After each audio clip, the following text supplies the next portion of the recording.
अस्सलाम वालेकुम, मैं हूं अरबाब चैडी। और जिस बात का खदशा था कि बानी पीटीआई और गंडापुर के दरमियान राब्ता अब शायद बराह रास्त मुमकिन न हो, वो खदशा जो है अब यकीन में तब्दील हो गया है। और ये बात अब 100% साबित हो गई कि अब गंडापुर साहब जो कि वज़ीर आला खैबर पख्तूनख्वा हैं और बानी पीटीआई जो कि इस वक्त जेल में हैं, उनके दरमियान अब बराह रास्त राब्ते के इम्कानात मध्यम होते जा रहे हैं। ये क्यों हुआ? क्योंकि जो वहाँ पर खैबर पख्तूनख्वा में मेहमान बैठे हुए हैं पंजाब के, वो नहीं चाहते कि अब गंडापुर साहब जो कि इस वक्त खैबर पख्तूनख्वा के चीफ मिनिस्टर हैं और बहुत सारी इस्लामाबाद पर जो मार्च है उसे लीड भी कर रहे थे, लेकिन आखिरी मार्च में उस लीड के दौरान जो तलक कलामी हुई और उसके बाद जो सूरत हाल पैदा हुई और जिस तरह पंजाब के मेहमान केपीके में इस वक्त उसके गले पड़ चुके हैं तकरीबन, वो बात अब आगे चली गई है। इसका मतलब क्या है कि अब बानी पीटीआई खैबर पख्तूनख्वा के चीफ मिनिस्टर को बराह रास्त तो कोई हुक्म नहीं दे सकते, तो बिलवास्ता अहकामात आएंगे।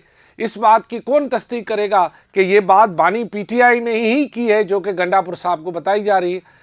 अच्छा, एक बात इसमें और भी नहीं सामने आई है कि गंडापुर जो है वो तो अब बराह रास्त अहकामात नहीं ले पाएंगे, इसलिए अब उनके मामलात में उनकी दुश्वारियों में मज़ीद इजाफा हो जाएगा। दूसरी बात ये कि वहाँ पर जो पीरनी बैठी हुई है उसी हाउस में, उसको अहकामात कौन दे रहा है?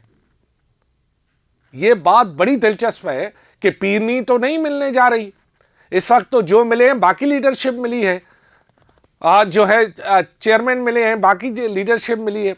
गंडापुर को क्या मिलने नहीं दिया या बानी पीटीआई ने मिलने से इनकार कर दिया?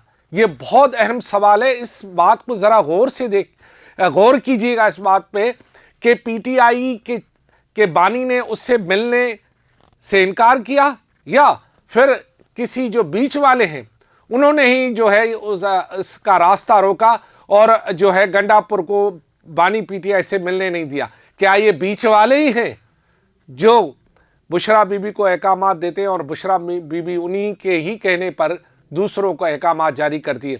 बुशरा बीबी खुद अब मुझे ये वाज़ेह हो गया है और बाकी भी सियासी नाक़दीन को कि बुशरा बीबी जो है वो घर का बेदी लंका डाय वाली सूरत हाल की तरफ चली गई है। एक तरफ वो खैबर पख्तूनख्वा में पीटीआई की हुकूमत को ले डूबेगी और दूसरी जानिब जो है वो पार्टी को भी जो है उसको उस मंजिल पे पहुंचाएगी जिस मंजिल की उसे ड्यूटी दी गई है।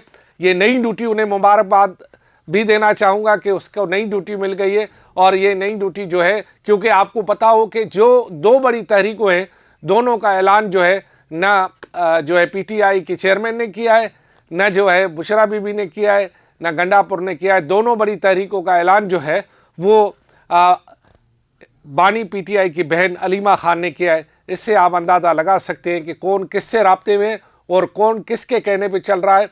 भूचाल आने वाला है, राब्तों का फुकदान होने वाला है और इन राब्तों के फुकदान, बेएतमादी, बेभरोसा और एक दूसरे पर शक, ये सारी चीज़ें जो हैं अब इंतहाई तेज़ी से घर करती जा रही हैं। और इसी दौरान जो है वो एक नई सूरत हाल सामने आएगी। जो लोग एग्रेसिव थे वो उनकी जो है उसका ये एग्रेसिवपन जो है वो नीचे आएगा और बतदरीज जो है वो गंडापुर जो कि केपीके के इस वक्त चीफ मिनिस्टर है वो मुश्किलात में घिरते जा रहे हैं। अब उसकी दानिशमंदी है कि वो इस मुश्किलात से कैसे घिरते हैं और मेहमानों को किस तरह अपने घर भेजते हैं, ये आने वाला वक्त ही बताएगा। बहरहाल ये बात साबित हो गई कि उनका बराह रास्त पीटीआई के बानी से अब कोई राब्ता नहीं, और जो इसको हिदायत दे रहे हैं उनका भी अभी तक तो राब्ता नहीं है। उनसे पूछना खुद गंडापुर साहब का फ़र्ज़ बनता है कि आपको ये कहता कौन है जो आप हमें कहते हैं। मज़ीद आप समझदार हैं, इशारों किनारों में आप सब समझ गए होंगे। इस बारे में जैसे जैसे अपडेट आएगी आपसे ज़रूर शेयर करेंगे। तब तक के लिए इजाज़त दें। अल्लाह वाही।